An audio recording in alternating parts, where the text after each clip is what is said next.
दोस्तों आज हम बात करेंगे हमारा टॉप लोड वॉशिंग मशीन में जो इनलेट वाल्व होता है। तो वो इनलेट वाल्व को हम कैसे चेक करेंगे, इनलेट वाल्व में किस तरह का प्रॉब्लम आ सकता है और उसको हम कैसे सॉर्ट आउट करें। ठीक है। तो फर्स्ट जो हमारा इनलेट वाल्व है, इसमें हमारा दो तीन तरह का इनलेट वाल्व आता है। एक जो हमारा डबल टाइप का आता है, जो हमारा डिटर्जेंट बॉक्स के साथ आता है, जिसमें एक होता है कि ये रिंस के लिए होता है और ये मेरा मेन वॉश के लिए होता है। दो अलग अलग वाल्व होता है। ये जो होता है ये नॉन एनएचपी होता है। ये भी जो है ये नॉन एनजेडपी है, मतलब नियर जीरो प्रेशर जो होता है हम बोलते हैं। ये जो है ये एनजेडपी होता है। ठीक है। तो इनलेट वाल्व जो होता है, इनलेट वाल्व में जैसे मैंने बताया कि दो तीन तरह का प्रॉब्लम होता है। एक होता है कि इनलेट वाल्व आइदर शॉर्ट हो जाता है या ओपन हो जाता है या इनलेट वाल्व के अंदर, तो उस कंडीशन में मेरे को इनलेट वाल्व चेंज करना पड़ता है। लेकिन अगर इनलेट वाल्व मेरा ओपन नहीं है, शॉर्ट नहीं है, लेकिन वो डायरेक्ट हो, किसी वजह से वो डायरेक्ट हो गया कि वो वाल्व अंदर से उसका जो प्लांजर होता है वो प्लांजर ओपन क्लोज नहीं हो पा रहा है। ठीक है। तो उस कंडीशन में अंदर में जो हमारा प्लांजर होता है, ये प्लांजर अगर वो ओपन क्लोज नहीं हो पा रहा है, तो उस कंडीशन में हम क्या करें। अंदर जो प्लांजर होता है, हो सकता है ये फंस गया है, कभी कभी ये कच्चा की वजह से फंस जाता है। तो उस कंडीशन में हम इसको क्लीन करके उसको इमीडिएट सॉल्यूशन उसको कस्टमर को हम दे सकते हैं। तो फर्स्ट हम चेक करेंगे कि इनलेट वाल्व को हम कैसे चेक करेंगे। तो इनलेट वाल्व को चेक करने के लिए उसको हमको रेजिस्टेंस से चेक करना पड़ेगा। तो हमारा मीटर में हमको क्या करना है कि इसको ओम्स में रखना है। जो हमारा नॉन एनजेडपी होता है उसका जो रेजिस्टेंस होता है वो किलो ओम्स में आता है, लगभग 4.5 से 5 किलो ओम्स के बराबर आता है। लेकिन जो एनजेडपी होता है उसका जो रेजिस्टेंस होता है वो मेगा ओम्स में होता है। तो अगर मैं यहाँ पे एक अच्छा वाला देखता हूँ, तो यहाँ पे फर्स्ट जो रेजिस्टेंस है मैंने ओम्स पे सेट कर लिए।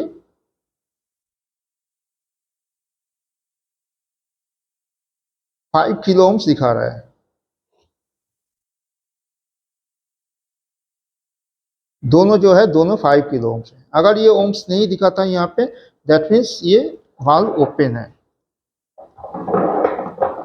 एनजेडपी जो होता है इसका जो रेजिस्टेंस है वो मेगा ओम्स में होता है। तो इसका जो रेजिस्टेंस है आप यहाँ पे देखिए मेगा ओम्स में आ रहा है, लगभग 10 मेगा ओम्स के करीब आ रहा है। ठीक है। तो 9 to 10 मेगा ओम्स में आएगा आ रहा है। अगर मेरा वाल्व खराब होगा तो उस कंडीशन में मेरा इसमें रेजिस्टेंस नहीं दिखाएगा। या दूसरा कंडीशन है, अगर मेरा पास मेरे को समझ में नहीं आ रहा है, तो उस कंडीशन में मैं इसको डायरेक्ट सप्लाई देके भी चेक कर सकता हूँ। जैसे ये जो वाल्व है इसको अगर मैं 220 सप्लाई डायरेक्ट देता हूँ,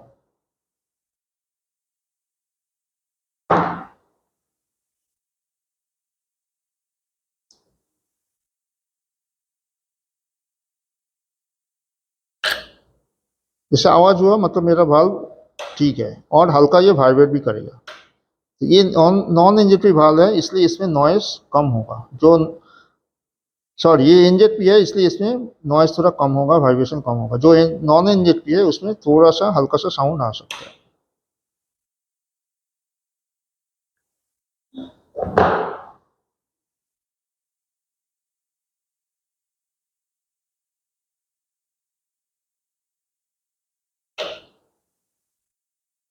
तो एक हल्का सा साउंड यहाँ पे आ रहा है।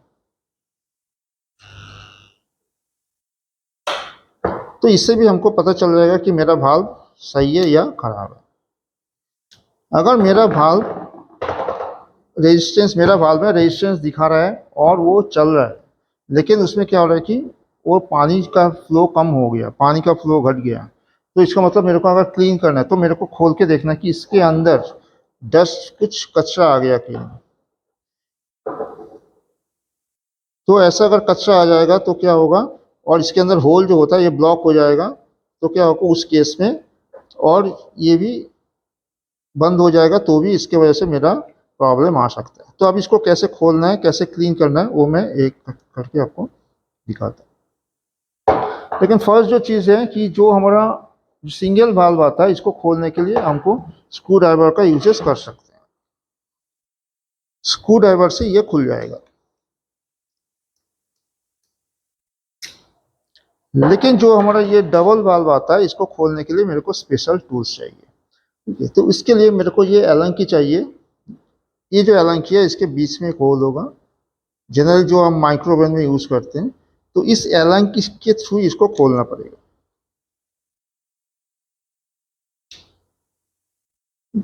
तो नॉर्मल स्क्रू ड्राइवर अगर 4 एच स्क्रू ड्राइवर या माइनस स्क्रू ड्राइवर हम यूज़ करेंगे तो ये नहीं खुलेगा, तो उसके लिए हमको ये स्पेशल टूल्स ही चाहिए फील्ड में, तभी जाके हम इसको खोल पाएंगे। ठीक है, तो यहाँ पे 4 टोटल 6 स्क्रू होगा, 6 स्क्रू को एक एक करके मेरे को खोलना पड़ेगा। अगर मेरे को इनलेट वाल्व क्लीन करना है तो पहले पीछे जो एकदम पीछे जो आगे जो सामने जो फिल्टर होता है इसको मेरे को निकालना पड़ेगा। इसको निकालने के बाद अंदर में एक मेश होगा जिसको भी हमको पहले निकाल लेना है हल्का सा।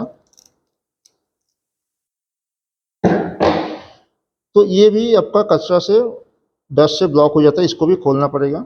उसके बाद मेरे को ये वाल्व को खोलना है। जैसे मैंने बताया यहाँ पे टोटल 6 स्क्रू है।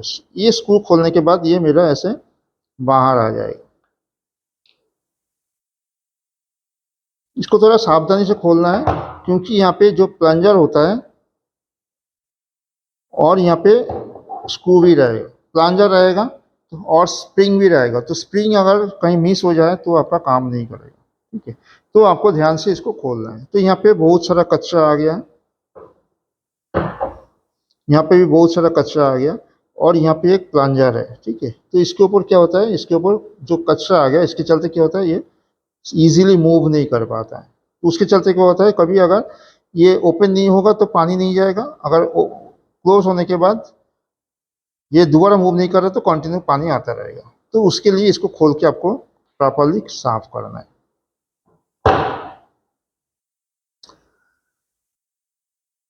उसके बाद जो यहाँ पे जो रबर का जो फ्रेम दिया हुआ है इसकी भी धीरे धीरे निकालना पड़ेगा क्योंकि इसको मेरे को अच्छी तरह से साफ करना है।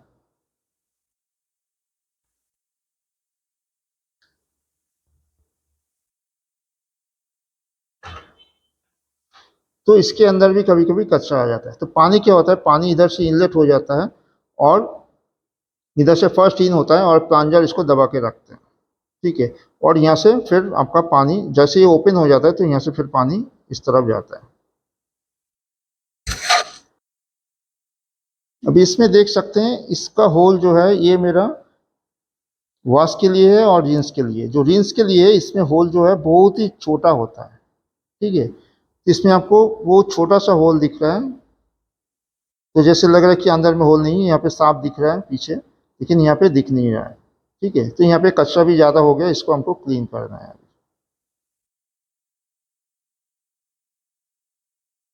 तो साफ पानी और टूथब्रश से आपको इसको अच्छी तरह से क्लीन करना है। तो क्लीन करने के टाइम थोड़ा सावधानी अपनाना है।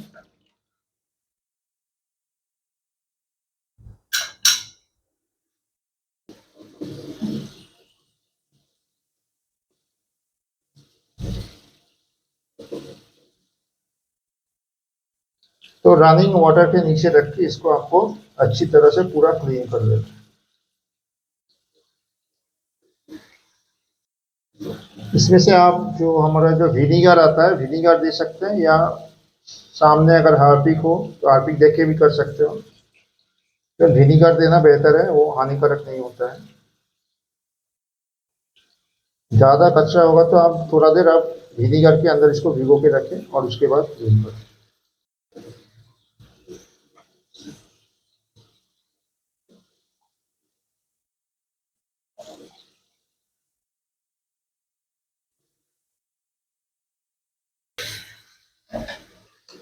तो इस तरफ एक रबर वॉशर मेरे को दिख रहा है, जिस तरफ से पानी आ रहा है तो ये वॉशर खोल के भी हमको क्लीन करना है, नहीं तो अंदर कच्चा रहेगा तो वो पूरी तरह साफ नहीं होगा। तो ये जो दिख रहा है यहाँ पे मेरा पूरा साफ करना है।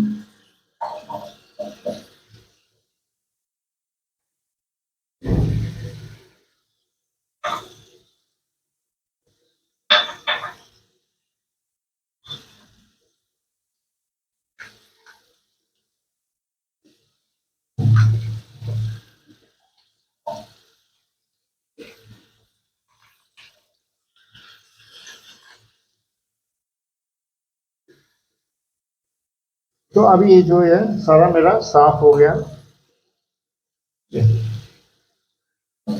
ये सिम साफ हो गया। और इसको रबर जो वॉशर है इसको यहाँ पे मेरे को दोबारा फिक्स कर देना।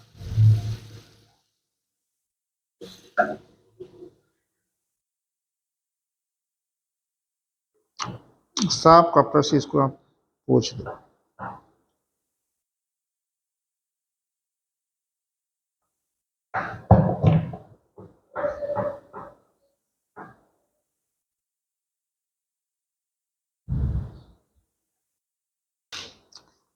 फिक्स करने के टाइम आपको ध्यान में रखना है इसके अंदर जो स्प्रिंग है वो वहाँ पे होना चाहिए।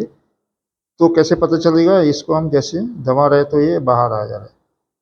तो जनरल कंडीशन में ये क्या करेगा, इस प्लंजर को बाहर की तरफ पुश करके रखेगा ताकि मेरा यहाँ से पानी ना जाए। तो जैसे मैं यहाँ पे सप्लाई दूंगा तो क्या होगा, ये जो प्लंजर है ये अंदर की तरफ खींच जाए, क्योंकि इसके ये कॉयल है। तो ये मेरा प्लंजर है मेटल का, तो क्या होगा यहाँ पे एक मैग्नेटिक फील्ड क्रिएट होगा और इस प्लंजर को अंदर खींच लेगा। तो जैसे ये अंदर में खींच लेगा तो क्या होगा, जो ये जो रबर का जो गैस्केट है जो मेरे को इनलेट को पानी को आने के लिए रोक रहा है वो ओपन हो जाएगा। तो अकॉर्डिंगली जब पानी अंदर जाने लगेगा। तो मैं जस्ट दिखाता हूँ आपको। अभी मैंने पावर ऑन किया, यहाँ पे मैग्नेटिक फील्ड क्रिएट हुआ। अब ये नॉर्मल थोड़ा सा प्रेशर में रहेगा, तो थोड़ा हम इसको प्रेशर किए तो ये अंदर चला गया। फिर प्लंजर जो है अंदर चला गया। तो जैसे मैं इसको पावर ऑफ करूँगा तो क्या होगा, फिर प्लंजर मेरा स्प्रिंग जैसे है तो बाहर की तरफ उसको फेंक देगा, तो मेरा पानी का जो इनलेट है उसको बंद कर देगा। तो क्या हुआ, ये बाहर आ गया। ठीक है। तो जब जिस वाल्व का मेरे को पानी का रिक्वायरमेंट है उस हिसाब से उस वाल्व में सप्लाई जाएगा और अकॉर्डिंगली वहाँ पे मेरा पानी आने लगेगा। अभी जो लेफ्ट वाला है इसको मैं पावर देता हूँ, ये अंदर चला गया। अभी पानी आने लगेगा।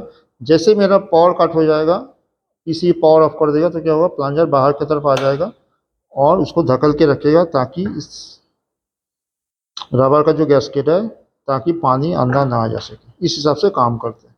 तो फील्ड में कभी आपका वाल्व अगर वर्किंग कर रहा है लेकिन पानी का फ्लो कम है या पानी कंटिन्यू आ रहा है या पानी नहीं जा रहा है, तो उस कंडीशन में आप इसको ऐसे क्लीन करके कस्टमर का जो प्रॉब्लम्स है वो इमीडिएट सॉल्व कर सकते हैं। उसके लिए आपको वाल्व चेंज करने का ज़रूरत नहीं पड़ेगा। लेकिन साफ करने के टाइम, इसको खोलने का और फिक्स करने के टाइम ध्यान में रखिए कि कोई भी अंदर का कोई भी पार्ट मिसिंग ना हो। फिर हम क्या करेंगे, इसको धीरे धीरे फिक्स करेंगे। तो अभी हम इसको फिक्स करेंगे।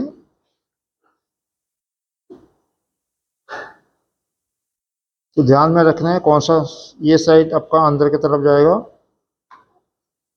और ये प्लंजर की तरफ रहेगा।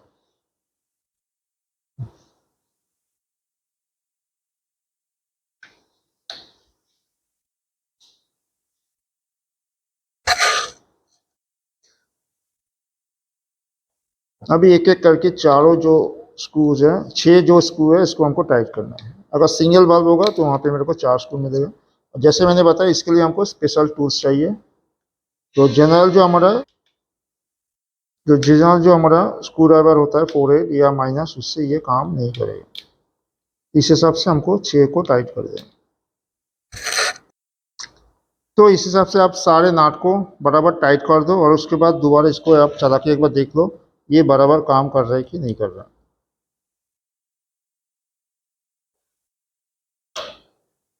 तो यहाँ पे हल्का सा वाइब्रेट हो रहा है, दैट मीन्स ये काम कर रहा है।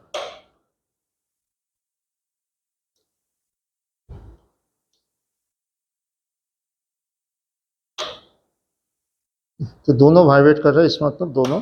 तो इस हिसाब से आप फील्ड में, अगर आपका वाल्व ओके है, ओनली अंदर ब्लॉक है, तो उस हिसाब से आप इसको क्लीन करके कस्टमर का प्रॉब्लम सॉल्व कर सकते हैं।